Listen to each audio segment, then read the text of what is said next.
Yes. Janice, thanks for being here today. Thank you. I love being the most important person in the room. That was good.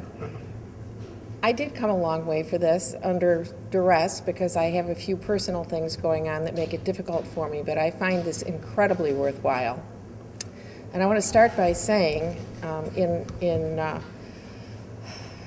full disclosure, that I'm a Democrat. I'm a very liberal Democrat.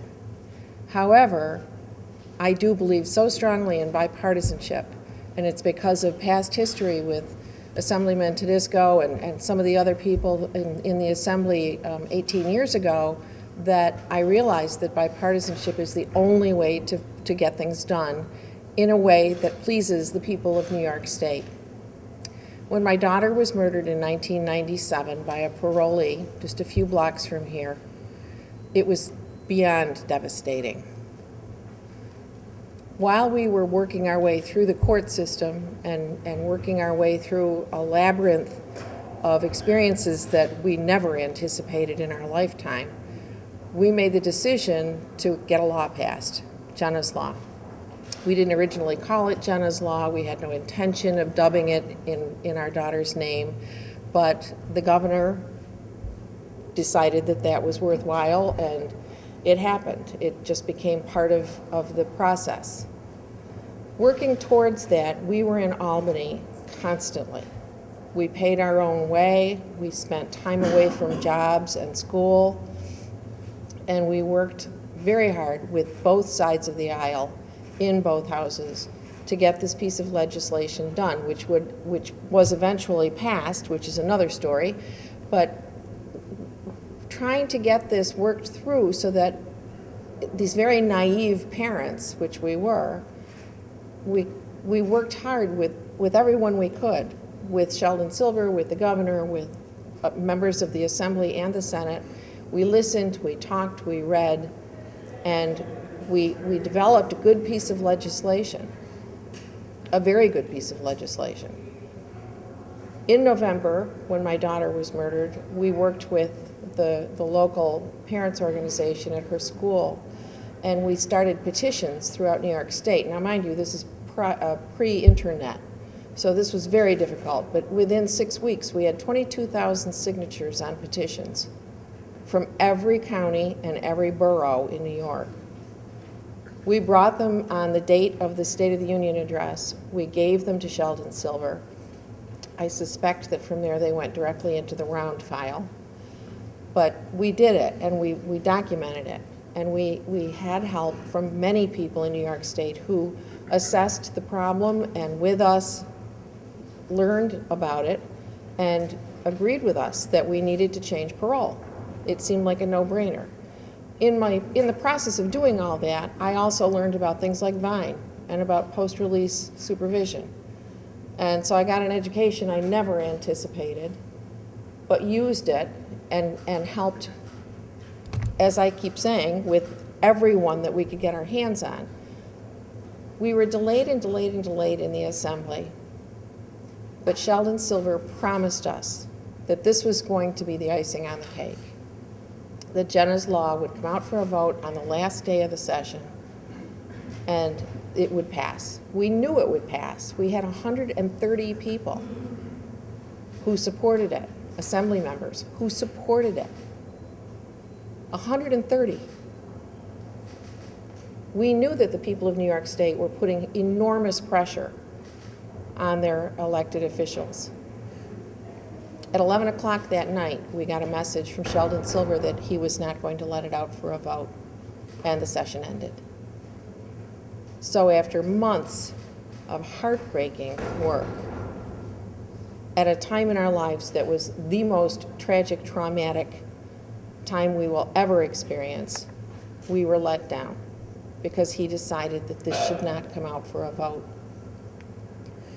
We went home the next day, and on the way home in the car, Jenna's dad and I talked about this, obviously, endlessly. And Bruce, being the consummate studier of history and former history teacher, knew that there was a provision in the New York State Constitution that allowed for the Assembly to be called back into session. Mind you, we had just buried our daughter. And we had a trial coming up. But we decided to forge on, and what we did, we decided, I'm a marketing major. We had little cards printed. We had all of the contact information for Sheldon Silver in his office. So we printed it up and gave it to everybody we could get our hands on in New York State. We asked everyone to use this information to let Sheldon Silver's office know their feelings, and then to pass the card on so someone else could use it. Within weeks, we had put enormous pressure on his office and on all the elected officials in Albany. People were upset because one person decided that this legislation should not come out for a vote. One person held the reins. One person just deep-sixed everything that we had worked for and that the people of New York State very clearly wanted. This worked. I finally, after negotiating by phone over a period of about a week, got a phone call saying that the speaker wanted to come to Syracuse to meet with me. We met at the airport. I had made it clear that I wasn't going to meet with him unless he was going to concede calling the assembly back into session. Not with the idea that it was a sure win. You never know at the last minute whether this bill was going to pass or not. People who had signed on could easily sign off. People who had originally been sponsors could easily have listened to debate or to their leadership and decided that it wasn't worth it. We did not know that we would have a win. What we knew was we wanted a vote. That's all we wanted, was a vote. And if it was voted down, we knew we'd have to come back and try again. I've learned since then that I have had to do that many times. He did call them back into session. One assemblyman, Bernie Mahoney, drove from Alaska from vacation to be here for the vote.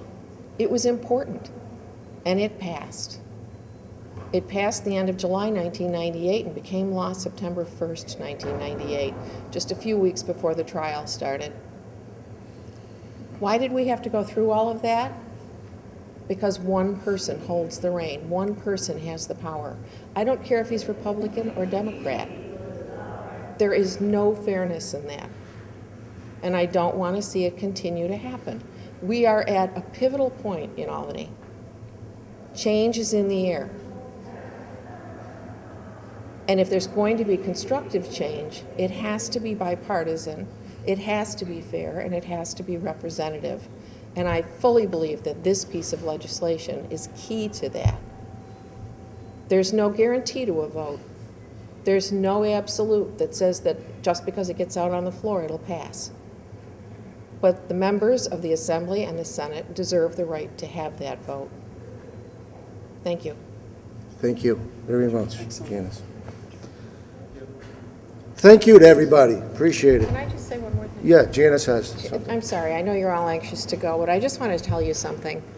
Jim referred very, very discreetly to my personal issues, and I just want to disclose that I'm in cancer treatment, and that's how important this is.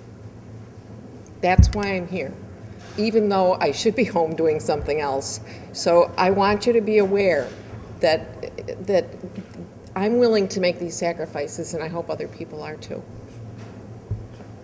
Thank you very much.